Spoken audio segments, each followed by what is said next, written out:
Reply video বনাইছে উদয় ভাইয়ে, কিন্তু মই এটা কথা কওঁ, আপুনি যদি ইমান অনলাইন গুণ্ডা, ইমানে আপুনি ভাল মানুহ, মোৰ কণ্টেণ্টটো ৰিমুভ কি কাৰণে কৰিলে? মানুহে মোক ছাপোৰ্ট কৰি থকা কাৰণত, আপোনাক গালি দি থকা কাৰণত।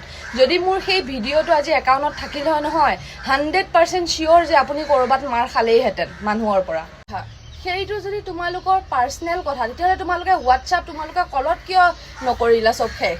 তোমালোকে ইনষ্টাগ্ৰামত কিয় লৈ আহিছা? আৰু ঠিকে আছে, ইনষ্টাগ্ৰামত লৈ আহিছা, সি তোমাৰ মাকক লৈ পেলাই তেনেকুৱা কিবা কৈছেনে? তুমি যে তাৰ মাকক লৈ পেলাই ক'লা, ঠিকে আছে, মোৰ তাত ক'ব লগা একো নাই। কিন্তু তুমি ৰাইজত যেতিয়া আনিছা, ৰাইজৰ মাজলৈ যেতিয়া আনিছা, ৰাইজে ক'বই ন কথাটো, কোনটো শুদ্ধ কোনটো অশুদ্ধ মানুহে ক'বই। যদি মোৰ তোমাৰ পজিশ্যন ল'বই থাকিলেহেঁতেন, তে ময়ো তোমাৰ নিচিনাকৈ ফাল্টুকৈ গালি দি বেলেগৰ মাকৰ মুখত মুঠি থাকিলোহেঁতেন, গম পাইছা? কিন্তু মোক তেনেকৈ পপুলাৰিটি পোৱাৰ কোনো দৰকাৰ নাই।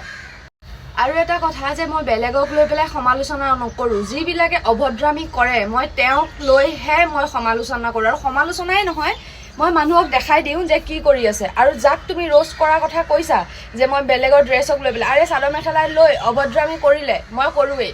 আৰু চাদৰ মেখেলা পিন্ধি যেতিয়া এবাৰ একাউণ্টত পষ্ট কৰিলে, বেয়াকৈ কৰিছে, চাদৰ মেখেলা মানেই আমাৰ অসমৰ বদনাম, সেইটোত মই আনচাৰ দিমেই, সেইটোত মই মাত মাতিমেই, আৰু সেইটো মোৰ কণ্টেণ্ট। আৰু লাষ্টত এটাই কথা ক'ম, মই তোমাক লৈ পেলাই গালি প্ৰয়োগ কৰা নাই তোমাৰ ভিডিঅ'ত। য'ত তুমি ইমান গালি প্ৰয়োগ কৰা, তাৰপিছতো মই তোমাক লৈ পেলাই গালি প্ৰয়োগ কৰা নাই। আৰু মোক লৈ পেলাই অনুগ্ৰহ কৰি, যদি তোমাৰ সেইটো কণ্টেণ্টে হয়, কণ্টেণ্ট এটা ভালকৈ বনোৱা, মই তোমাক গালি দিয়া নাই, মোক লৈ পেলাই গালি প্ৰয়োগ নকৰিবা। এইবিলাক চুদা-চুদি ভাষা, এইবিলাক বাপেকক মাজত আনা, এইবিলাক কথা নক'বা। আৰু কথা হ'ল মোৰ বাপেকক সন্মুখত দেখিলে থৰ থৰকৈ কবি থাকিব বুলি কৈছোঁ। এটা চৰত হাগা মোটা সমানে বাঢ়ি হৈ যাব। সেইটো কাৰণত বেয়া ভাষা ইউজ কৰি বা বাপেক মায়েকক মাজত আনি মোৰ ভিডিঅ'ত নক'বা। বেলেগৰ কথা মই নাজানো। আৰু নলগা জেঙত লাগি মই থকা নাই। অনলাইনত এইবিলাক কৰিলে চবেই কৰিব, চবেই ৰ'ষ্ট কৰিব, চবেই কথা ক'ব, ঠিক আছে? যদি ইমানেই পাৰ্চনেল কথা আছে, পাৰ্চনেলকৈ যোৱা, হোৱাটছআপ আৰু কলত যোৱা।